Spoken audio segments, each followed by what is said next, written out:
I never believed cities could breathe until I came to New York. It exhales through the steam vents, sighs through the traffic horns, and whispers through the lights reflected on the Hudson at midnight. To most people, this city is chaos. To me, it was hope until I met her. Her name was Elena Brooks. She was not the kind of woman who demanded attention, yet somehow every room bent toward her presence. I saw her first at the corner of 5th Avenue and 42nd Street, outside a little bookstore with peeling paint and a bell that sang. When the door opened, I was late for a job interview, clutching my portfolio like a lifeline when she ran right into me, coffee spilling,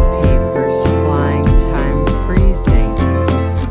Her eyes were the color of twilight after rain. She apologized 1,000 times, though she did not have to. I remember laughing nervously, offering my hand to help her gather her fallen notes. They were sheet music. "You are a musician?" I asked. She smiled, brushing a strand of hair from her face, trying to be, she said softly, "Though New York makes you earn every note." That was the beginning. Two strangers tangled by accident, tied by destiny. I never got to that interview. Instead, we walked down the street past the yellow taxis into the park, where autumn leaves carpeted the paths in shades of gold and rust. She told me about her dream of composing music that could make people feel seen. I told her about my half-broken dream of being a writer, how words had become my only form of prayer. We exchanged numbers, though I did not think she would ever call, but she did. 3 days later at 11:07 p.m., I remember the time because I had been staring at a blank page, wondering if inspiration was a myth. Her voice through the phone was that inspiration. From then we were everywhere together, late-night coffee shops, rooftop diners, where the skyline looked like a promised, subway rides filled with laughter and music from buskers who somehow knew the soundtrack of our hearts. Elena believed the universe spoke through coincidences. There are no accidents, she would say, only moments waiting to be noticed. I wanted to believe her. The first time I told her I loved her, it was not planned. We were standing on Brooklyn Bridge as the sun dissolved into the East River. She was sketching the sunset in her notebook, and I said it quietly like a confession. She froze for a moment, then looked up at me with tears glistening like stars. "You should not love me," she whispered. "I am not made for forever." I thought she meant it metaphorically, that she was a free spirit afraid of being tied down. I laughed it off, kissed her forehead, and told her forever was overrated anyway. But there was something in her eyes that night, a sorrow I could not name. Months passed and New York changed seasons. Winter came, wrapping the city in silver loneliness. Elena began disappearing for days. No calls, no texts. When she would return, she would smile as if nothing had happened. I did not ask. I was too scared of the answers. Then one morning I woke up to find her standing by my window, staring at the city. The snow fell like fragments of dreams. Her face was pale, too pale. "I need to tell you something," she said. And that is where my story truly begins, the moment love stopped being a dream and became the echo of everything I was afraid to lose. She stood by the window, her breath fogging the glass, tracing invisible patterns like she was writing something the world was never meant to read. The city outside was quiet, New York hushed under a blanket of snow, as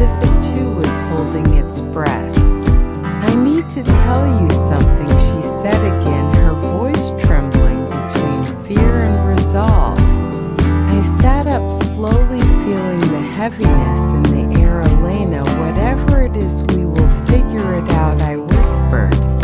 She turned toward me, and for the first time I noticed how fragile she looked, like a melody that could shatter if played too loudly. Her hands were cold. She sat beside me, took a deep breath, and finally said the words that cracked my world open. I am sick. At first I thought she meant a cold, maybe the flu, something temporary, but then she kept speaking each word slower than the one before it. I have leukemia. I was diagnosed last year. I thought I was getting better, but she looked away, her voice breaking. It is back. The silence that followed was unbearable. I remember the hum of the heater, the faint sound of a siren in the distance, the way the snowflakes melted against the glass, all of it clearer than her next breath. I wanted to say something comforting, something powerful, but all I managed was, why did you not tell me? Because you would have stayed, she said, tears sliding down her cheeks, and I did not want to be your reason for sadness. You were finally writing again, living again. I did not want to steal that from you. I took her hands, holding them against my chest. Elena, you are not stealing anything. You are the reason I feel alive. She smiled faintly. You always say the right thing at the wrong time.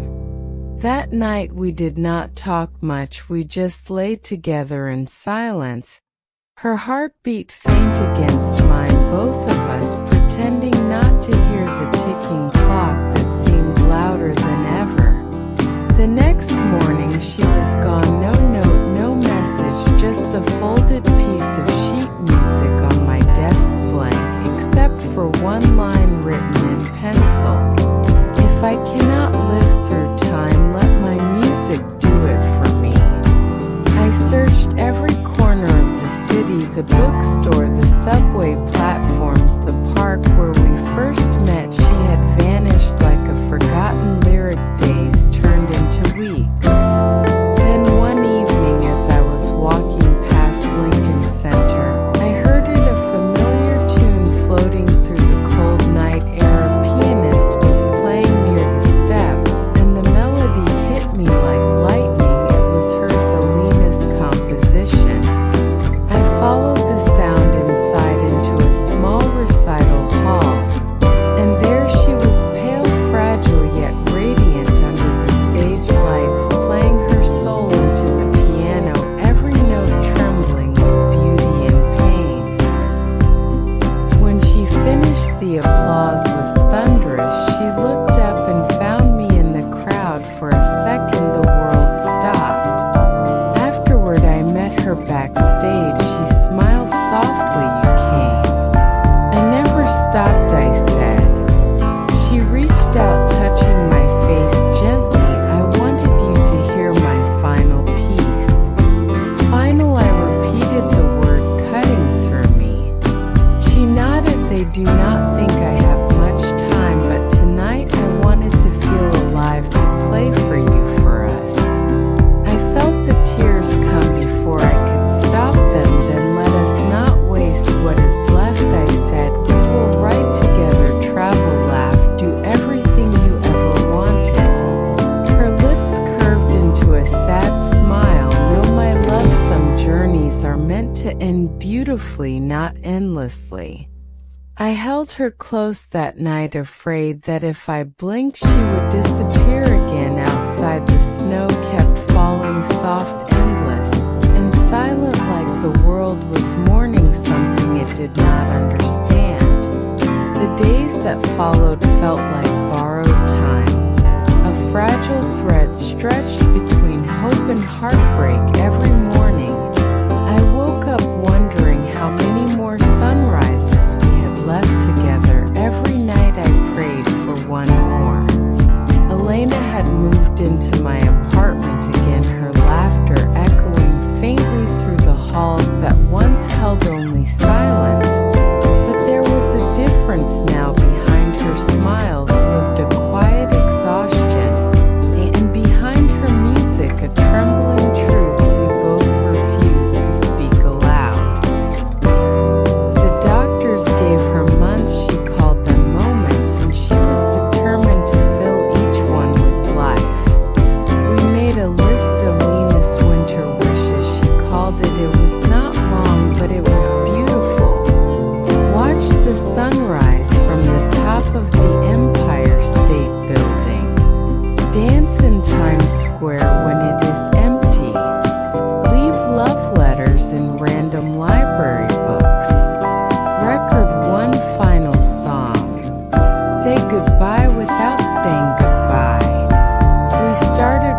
snowflakes swirled like confetti, the lights around us flickered and shimmered, and for that fleeting moment we were the only two people in the universe.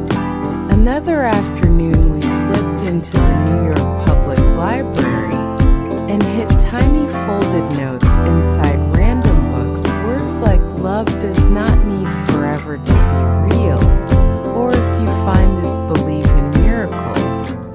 She wanted her love to outlive her in paper in strangers' hands in the quiet corners of the city she adored. But her body was growing weaker some days. She could not even get out of bed. She would hum faintly, instead her fingers twitching as if still playing invisible piano keys. I would sit beside her reading my stories aloud, stories she had once inspired, stories now built entirely around her. "You are writing again," she said one evening, her voice thin but warm. "Because of you," I said. She smiled faintly, then maybe that is how I will stay in your words.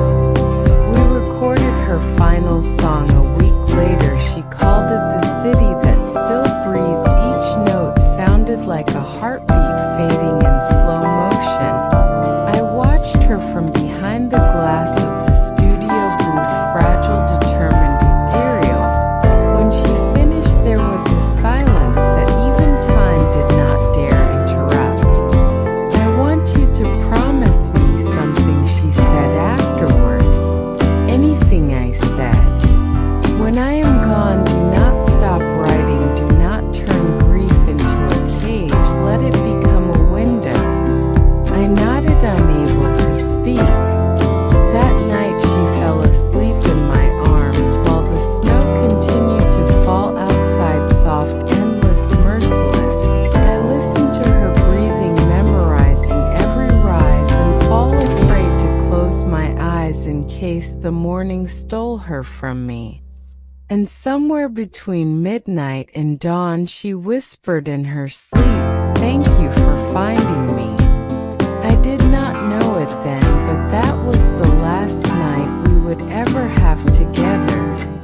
I walked through the empty streets of New York, the lights blurred in my eyes, the air cold and heavy. The city that once sang now whispered her name. I reached the bridge where we stood that night when she promised forever. I looked at the same skyline, but it felt broken tonight. Every building, every flicker of light felt like a heartbeat that no longer belonged to me. I closed my eyes and heard her laugh echoing in the wind, the sound so soft, so close I could almost touch it. My chest tightened. I whispered her name, but only silence answered. I kept walking, the ground beneath me trembling as if the world was falling apart with me. That morning she had left a note. It said, "Sometimes love is not about staying, it is about letting go." I did not understand it then, I do now. Maybe she knew the storm was coming. Maybe she was saving me from the wreckage of her own pain. I found her necklace, the one she always wore, the small heart pendant shining faintly in the morning light. I held it tight, it felt warm, like it still carried her pulse.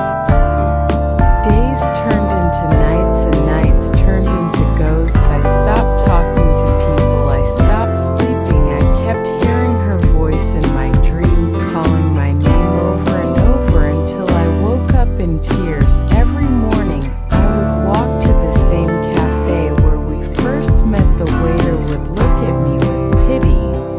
I would order her favorite coffee and leave it untouched, the steam rising like a spirit fading into air.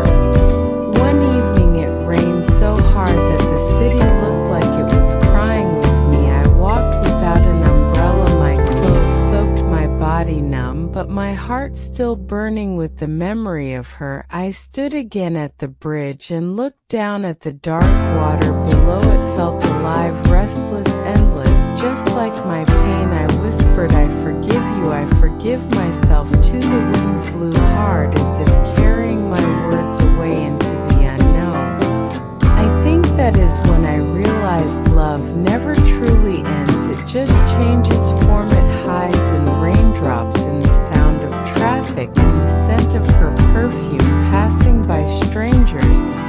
It lingers quietly, waiting to be remembered. I walked away from the bridge, not healed, not free, but aware that she would live in every breath.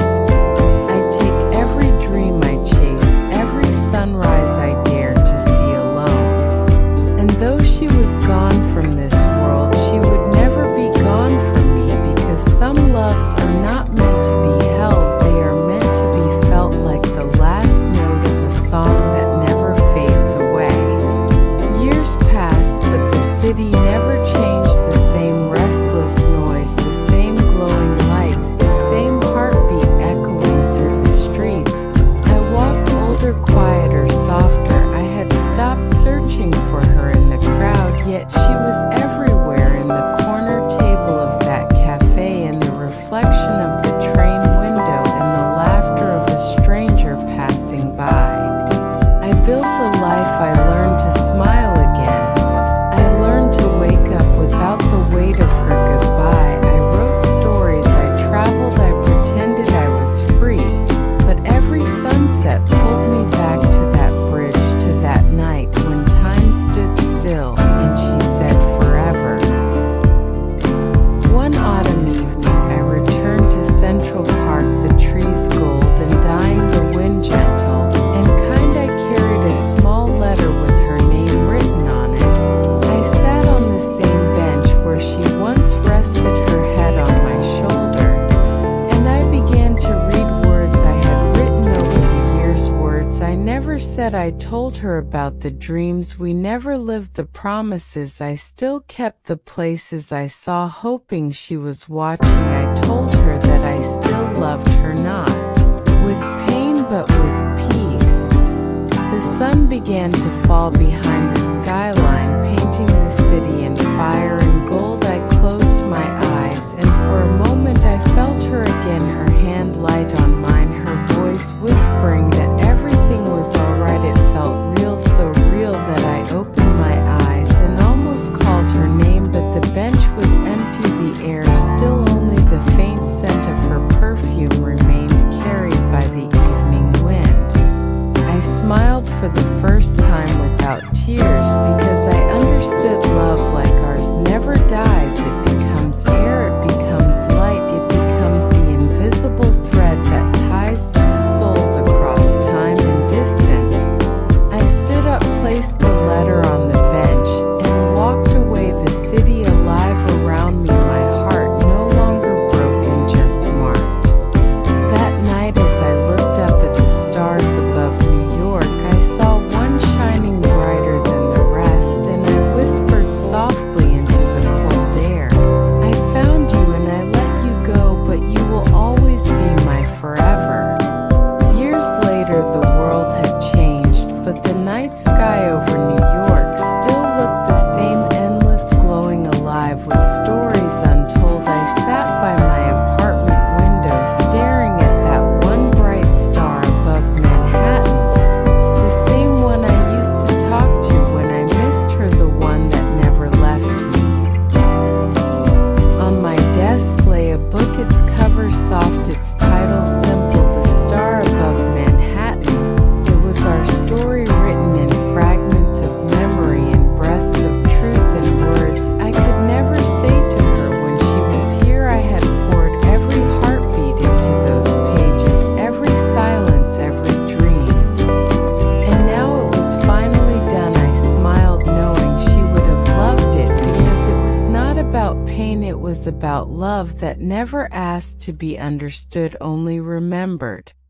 I opened the window and felt the night air wrap around me. The city's hum below sounded like a lullaby for lost souls. I whispered her name once more, not in sorrow but in gratitude, because she had taught me what love truly was, not the holding on, but the letting go, not the forever we planned, but the forever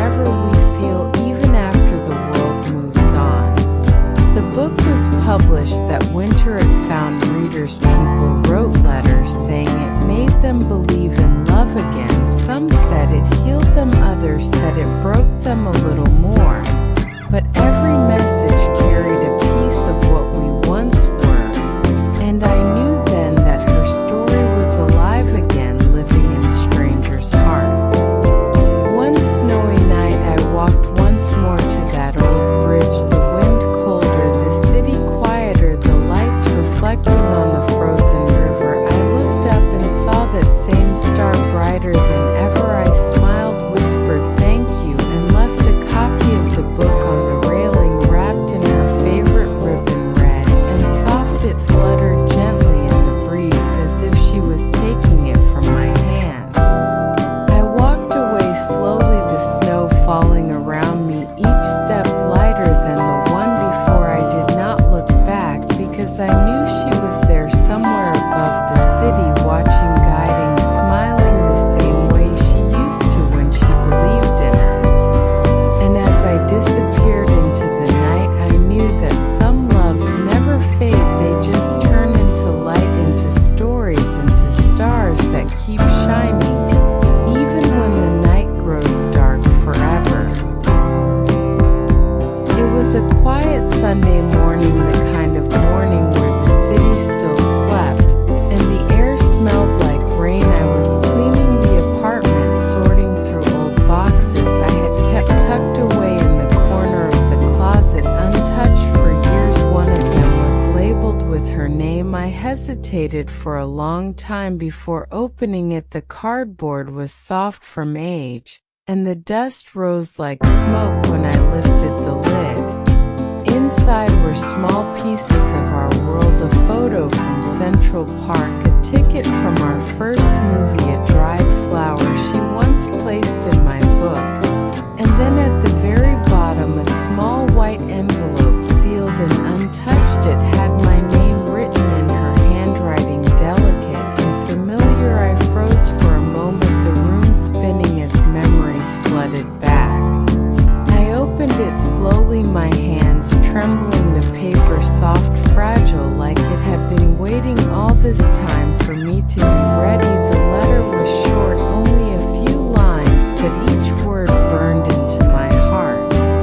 If you're reading this, it means I couldn't stay long enough to say goodbye properly. Please don't hate me, I was sick, and I didn't want you to watch me fade away. I wanted you to remember me when I was alive, when I laughed, when I dreamed. I wanted you to keep writing, because your words will be the part of me that never dies. When you look at the stars, think of me there. I'll be the one that shines the longest. I love you always, even after always. I couldn't breathe for a while. I sat there with the letter pressed against my chest, my tears falling silently. I finally understood the silence she left behind, not out of cruelty, but love. She was protecting me from the slow, cruel truth of her own fading. She wanted to leave behind beauty, not pain, and somehow she did. That evening I returned to the bridge with the letter in my coat pocket. The city was glowing beneath the twilight sky. I took the letter out and read it again aloud, letting the words float into the wind. The river below caught them, carried them away like whispers across the water. I smiled softly and said I love you too. Then I looked up and saw that same star above Manhattan, brighter than ever, unmoving, eternal. And in that moment I felt her there, truly there, not a ghost, not a memory, but a presence, soft and calm, like she had never left at all.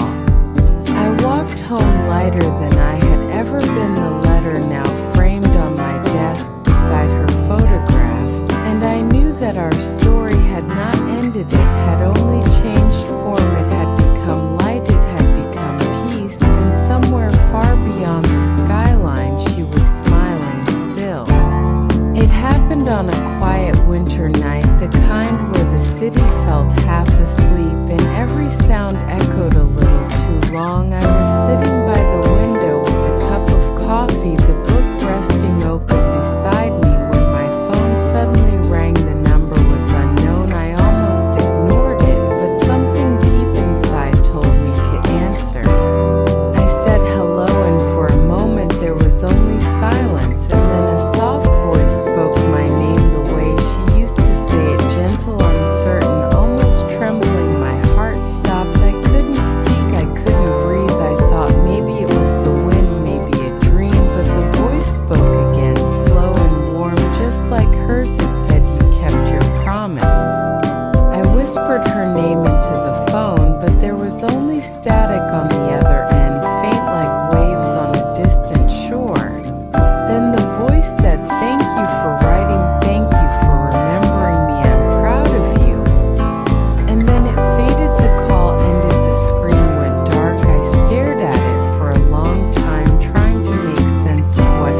just an empty space where the call should have been. I sat there in the dim light, listening to the quiet hum of the city, my heart racing, not from fear, but from something else, something like peace, because deep down I knew it was her. Somehow, in some way, she had reached out across time, across whatever lay between this world and the next.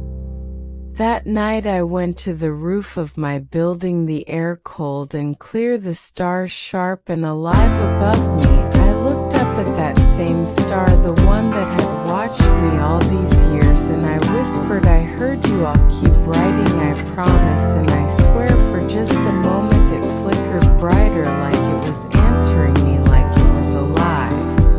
I stood there for a long time until the night turned to dawn and the sky began to lighten.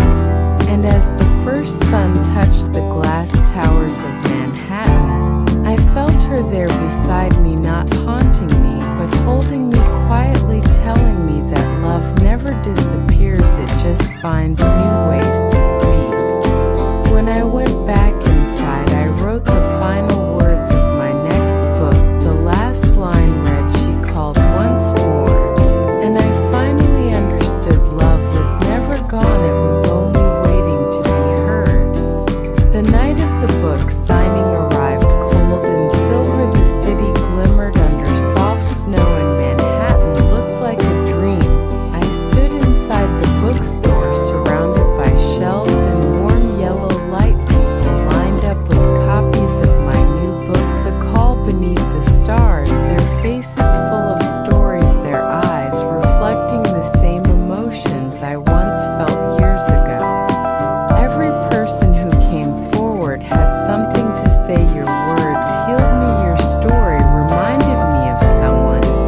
I lost your book, helped me say goodbye. I smiled each time, quietly grateful yet humbled, knowing that what began as pain had become light for others. The event was almost over when I noticed her. She stood at the back of the line wearing a dark coat and a scarf wrapped gently around her neck, her face half hidden by shadows. She moved slowly, her presence calm yet strangely familiar. When she finally reached my table, she placed her book in front of me without a word. I looked up and for a moment everything around me stopped.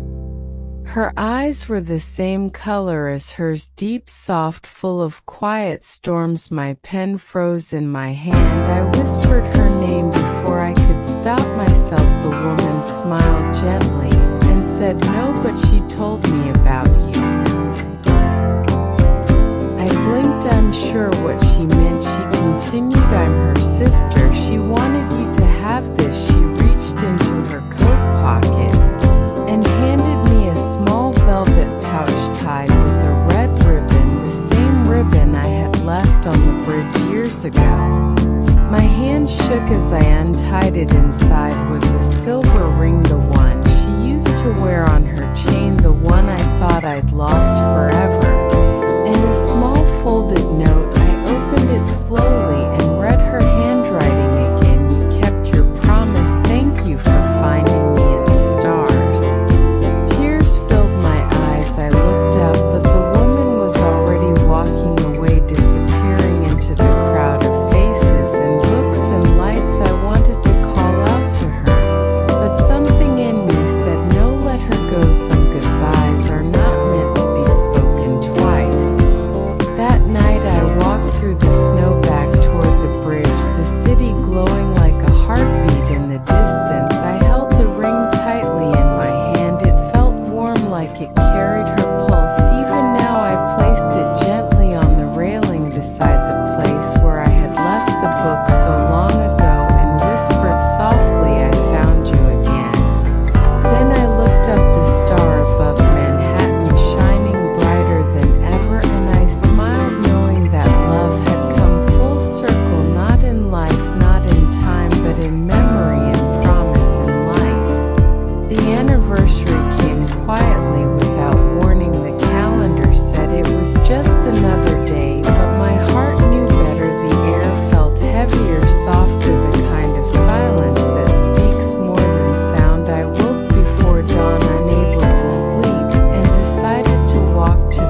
was still dark when I stepped outside. A thin mist hung above the streets, the lamps glowing like tiny suns guiding my way. I carried the ring in my pocket, the silver cool against my fingers as I walked through familiar paths, the same places that once held our laughter, our tears, our promises.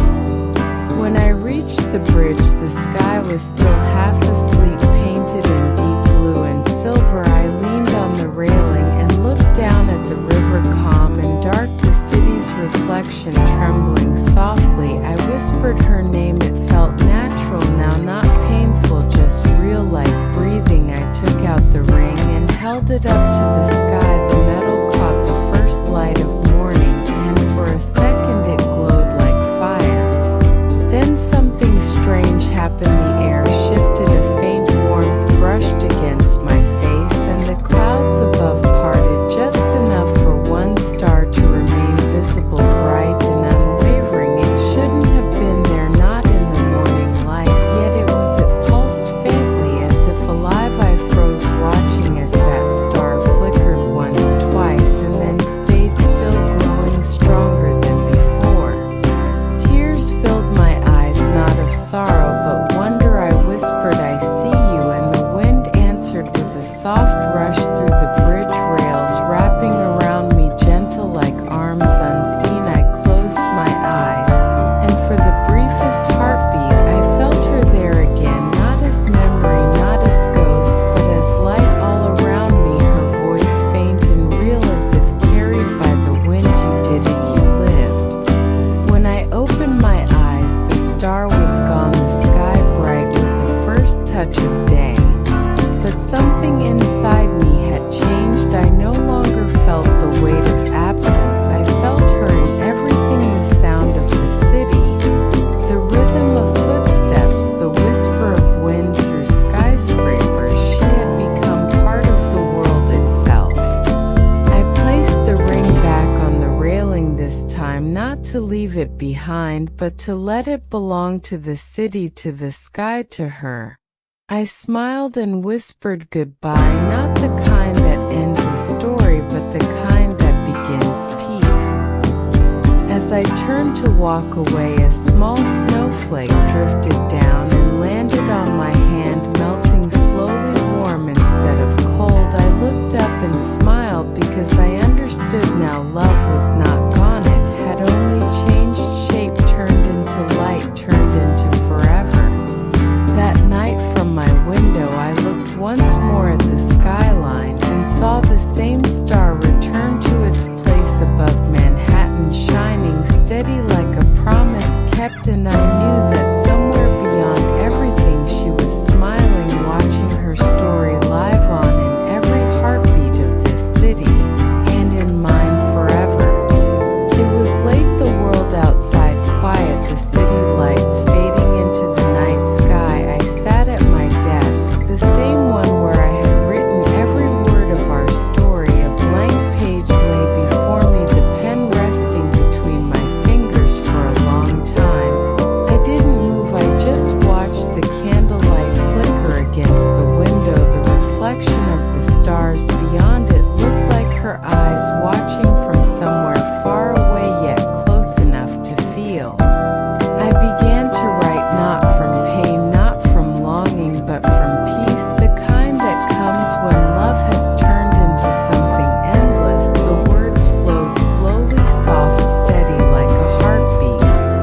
My dearest, if you can still hear me, know that I kept every promise. I lived the life you wanted for me. I laughed, I dreamed, I forgave. I learned that love isn't about how long it lasts, but how deeply it stays inside us. You became my silence, my light, my reason to keep breathing. I used to think goodbye meant an ending, but now I know it only means thank you for teaching me how to love beyond time, beyond loss, beyond myself. I stopped for a moment, the ink still wet, my hands trembling, not from sadness, but from the weight of everything we had been. I folded the letter, placed it inside an envelope, and wrote on the front, to the stars above Manhattan.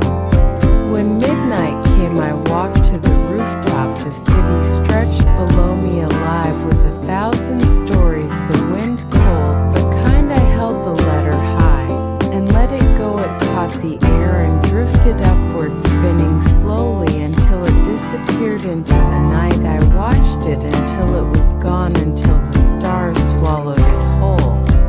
And then I saw it again, that one bright star burning steady against the dark sky. I smiled knowing the letter had found its way home. For a long time I stood there, my heart quiet, no ache, no emptiness, just light, the kind that never fades. I whispered her name one last time, and this time it didn't echo back, because it didn't need to. She was already there, in every breath, in every word, in every heartbeat. As the night deepened and the star above Manhattan shone brighter than ever, I turned away from the edge and walked back inside, leaving the window open, letting the starlight fill the room. And somewhere beyond the city, beyond the world, beyond time itself, she whispered back softly, I never left. The candle flickered once and went out, but the light remained forever.